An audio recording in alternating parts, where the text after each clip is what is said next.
رمضان کی آمد کے ساتھ ہی راولاکوٹ میں مہنگائی کا ایک طوفان برپا ہو گیا اور انتظامیہ اس مہنگائی پہ قابو کرنے میں بالکل برے طریقے سے ناکام ہو چکی ہے۔ اسی سلسلے میں آج بات کرنے کے لیے ہمارے ساتھ اسٹوڈیو میں موجود ہیں شفقت ضیاء صاحب، چیف ایڈیٹر ہیں پرل نیوز کے۔ شفقت بھائی، سب سے پہلے میں آپ کو پرل نیوز آمد پر خوش آمدید کہتا ہوں۔ رمضان کی آمد کے ساتھ ہی راولاکوٹ میں ایک مہنگائی کا طوفان آ گیا ہے۔ اس سلسلے میں ہم نے مختلف نوعیت کے سروے بھی کیے ہیں، لیکن ریٹ کوئی اسٹیبل نہیں ہے۔ انتظامیہ کوئی ریٹ دے رہی ہے اور مارکیٹ میں چیزیں کسی اور ریٹ سے مل رہی ہیں۔ ذخیرہ اندوزوں نے بیش بعض چیزیں جو ہے نا اپنے گوداموں میں ڈمپ کی ہوئی ہیں اور وہ مارکیٹ میں نہیں لا رہے ہیں۔ تو شفقت ضیاء صاحب، آپ بتائیں کہ اس کے بارے میں کیا کوئی ولاء عمل ہو سکتا ہے، انتظامیہ کو کیا کرنا چاہیے جس طریقے سے عوام کو ریلیف ملے؟ بسم اللہ الرحمن الرحیم۔ بے شک رمضان المبارک جسے نیکیوں کا موسم بہار کہا جاتا ہے، بدقسمتی یہ ہے کہ ہمارے ہاں جو مہینہ اللہ تعالیٰ کی طرف سے نیکیاں کمانے کا تھا، اس میں کچھ لوگوں نے اسے مال کمانے کا مہینہ بنا دیا، جس کی وجہ سے عام عوام کو مشکلات ہوتی ہیں۔ رمضان المبارک کا مہینہ اللہ تعالیٰ کا ایک خصوصی فضل اور کرم ہوتا ہے اہل ایمان کے لیے کہ یہ اس مہینے کے اندر اللہ کے ساتھ اپنا لگاؤ لگا کر اللہ کی کتاب کو زیادہ سے زیادہ پڑھیں۔ ہمارے ہاں بدقسمتی یہ ہے کہ نیکی صرف محض نماز روزے تک محدود ہو کر رہ گئی ہے۔ رمضان کے مہینے میں ہم دیکھتے ہیں مسجدیں جو پہلے چند لوگوں پر مشتمل ہوتی ہیں وہ بھر جاتی ہیں، لوگ بڑے اہتمام کے ساتھ رمضان کے روزے رکھتے ہیں، لیکن اس کے ساتھ جو دوسری چیزیں ہیں جو باحثیت مسلمان، جو باحثیت انسان جن کا خیال رکھنا چاہیے، اس میں کمی اور کوتاہی ہوتی ہے۔ یہ بنیادی بات یہ ہے کہ ہر انسان جب تک خود اس بات کا اللہ کا خوف نہیں ہوگا، اس بات کا خیال نہیں ہوگا کہ دوسروں کا خیال رکھنے سے، دوسروں کو آسانیاں عطا کرنے سے جو اجر، جو ثواب، جو اللہ کی رضا حاصل ہوتی ہے، وہ لمبی لمبی عبادات سے بھی حاصل نہیں ہوتی۔ تو اس طرف ایک تو یہ ہے کہ باحثیت مجموعی ہمیں ایک مسلمان ہونے کی حیثیت سے اس بات پر خاص توجہ دینے کی ضرورت ہے کہ ہم اس مہینے کے اندر جہاں نمازوں کا اہتمام کرتے ہیں، جہاں صبح سے شام تک بھوکے پیاسے رہتے ہیں، وہاں دوسروں کا خیال رکھنے اور اس کا اہتمام کرنے کی ضرورت ہے کہ لوگوں کو آسانیاں اور سہولیات میسر آ سکیں۔ اللہ کے نبی صلی اللہ علیہ وسلم نے فرمایا ہے کہ بہت سارے روزے دار ایسے ہیں کہ جنہیں بھوک پیاس کے سوا کچھ بھی حاصل نہیں ہوتا، یعنی صبح سے شام تک وہ روزے کی کیفیت میں کھانے کے لیے کوئی ایک دانہ بھی وہ حلق سے نیچے نہیں کرتے، لیکن وہ بہت ساری دوسری چیزیں ایسی ہیں جن کا اہتمام اور خیال نہیں رکھتے، دوسرے انسانوں کا خیال نہیں رکھتے، دوسروں کی عزت کا خیال نہیں رکھتے، غیبت کرتے ہیں اور دیگر برائیاں کرتے ہیں، جس کی وجہ سے یہ روزے محض بھوک پیاس کے سوا کچھ حاصل نہیں ہوگا۔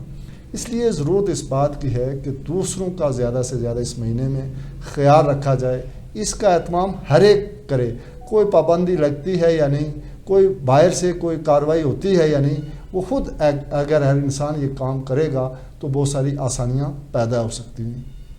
میں نے ایک رمضان برطانیہ میں بھی گزارا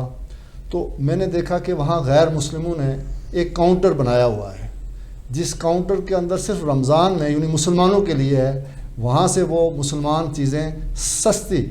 خرید کر لے جاتے ہیں۔ یہ رمضان کے اندر غیر مسلم اس کا اہتمام کرتے ہوئے میں نے خود اس کو وزٹ کیا اور دیکھا ہے،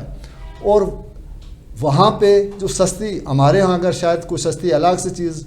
موجود ہو تو ہر ایک وہاں بھاگتا ہوا جائے، لیکن وہاں سے کوئی غیر مسلم نہیں خریدتا تھا، صرف مسلمان، کیونکہ وہ مسلمانوں ہی کے لیے ان کے اس مہینے کے خاص احترام میں رکھی گئی تھی۔ تو یعنی غیر مسلم بھی اس حد تک اہتمام کرتے ہیں، لیکن بدقسمتی یہ ہے کہ ہمارے ہاں ہمارے جو مسلمان بھائی ہیں وہ دوسرے بھائی کو سہولت دینے کے بجائے زیادہ سے زیادہ منافع کمانے کی کوشش کرتے ہیں، اور پھر منافع ہی نہیں کماتے بلکہ دکھانے کے اندر اتنا خوبصورت ٹماٹر ہوتا ہے اور اس کے پیچھے جو ٹماٹر ہوتے ہیں ان کا حال جو ہے وہ قابل رحم ہوتا ہے۔ اسی طرح دیگر فروٹ، دیگر اشیاء ضروریہ، اور یہ جو ہے وہ اسلام کے اندر اس کو سختی سے ممانعت ہے کہ آپ دکھائیں جو چیز اس کے مطابق چیز نہ دیں۔ یہ چیزیں جو ہیں ان کا ہمیں باعث مسلمان ہر ایک کو، ہمارے بھائی ہوتے ہیں جو دکاندار بھی ہیں جو چیزیں فروخت کرتے ہیں، تو ان کو خصوصی طور پر اس مہینے کے اندر اس بات کا اہتمام کرنا چاہیے کہ وہ لوگوں کو سستی چیزیں دے سکیں، تو اس سے ان کے جو باقی جو عبادات ہیں اس میں بھی یہ بھی ایک عبادت ہے، یہ بھی ایک باعث ثواب چیز ہے۔ ایک تو اس کا یہ پہلو ہے۔ اس کے ساتھ جو دوسری جس طرف آپ نے کہا کہ ہمارے ہاں مختلف ریٹس ہیں، ہر ایک کا اپنا اپنا ریٹس مقرر کیے ہوئے ہیں اور انتظامیہ ریٹس دیتی بھی ہے تو اس پہ عمل درآمد نہیں ہوتا۔ یہ جو پہلو ہے اس پہ بھی جو ہمارے ادارے ہیں ان کو توجہ دینی چاہیے۔ پہلی بات تو یہ ہے کہ ریٹس جو دیے جاتے ہیں وہ بھی بہت ساری چیزوں پہ ایسے دیکھا جاتا ہے کہ وہ بھی شاید وہ مکمل جائزہ لے کر نہیں کیے گئے، وہ بھی دکانداروں کی شاید مرضی ہی کے مطابق کہ ریٹس دیے جاتے ہیں۔ یہ نہیں ہونا چاہیے۔ ریٹس کو دیکھ کر صحیح اہتمام کے ساتھ انتظامیہ اس کو اپنی ذمہ داری سمجھتے ہوئے کرے۔ میں گزشتہ دن 2 دن پہلے پنڈی گیا تو بہت ساری چیزیں فروٹ وغیرہ میں نے دیکھا کہ وہاں پہ جو ریٹس ہیں اور یہاں پہ نصف کا فرق ہے۔ اتنا تو نہیں ہونا چاہیے نا۔ کچھ ٹھیک ہے کہ یہاں پہ کیریج پڑتا ہے، کچھ لانے کی جو کرایہ ہے وہ آپ کریں، لیکن یہ اتنا نہیں ہونا چاہیے۔ تو یہاں پہ پھر دوسری چیز یہ جو اس طرف آپ نے کہا کہ ہر ایک نے اپنے اپنے ریٹس مقرر کیے ہوئے ہیں، انتظامیہ کی کوئی ریٹ یہاں محسوس نہیں ہو رہی۔ ہمارا جو نیا بلدیاتی نظام بھی بہت عرصے کے بعد 31-32 سال کے بعد بحال ہوا ہے، تو کیونکہ ابھی وہ سیٹ اپ نیا ہے، لیکن اس کے باوجود یہ تو بنیادی بات ہے، اس طرف انہیں بھی توجہ دینی چاہیے۔ کوئی سستا بازار جو خاص طور پہ یہ اشیاء ضروریہ ہیں، فروٹ ہے، سبزیاں ہیں، یہ چیزیں وہ بھی ابھی تک اس کا اہتمام نہیں کیا گیا جو ہونا چاہیے۔ اسی طرح ریٹس کی جو کمیٹی ہے یہ لوگ تنخواہیں لیتے ہیں، یہ قوم کے وسائل سے ہی ان کا یہ تنخواہیں ہیں اور نظام ہے، گاڑیاں ہیں، ساری سہولتیں ہیں، تو ان کو خصوصی طور پر اہتمام کرنا چاہیے تاکہ لوگوں کو زیادہ سے زیادہ سستی چیزیں میسر آ سکیں۔ اس پر ذمہ داری کا مظاہرہ کرنے کی ضرورت ہے۔ شفقت صاحب، اس طرح تھا کہ گزشتہ دنوں انتظامیہ اور جو وینڈر ہیں ان کے درمیان بیٹھک ہوئی اور اس میں یہ طے پایا ہے کہ راولپنڈی اور راولاکوٹ کے درمیان 10-15 روپے کا فرق ہونا چاہیے۔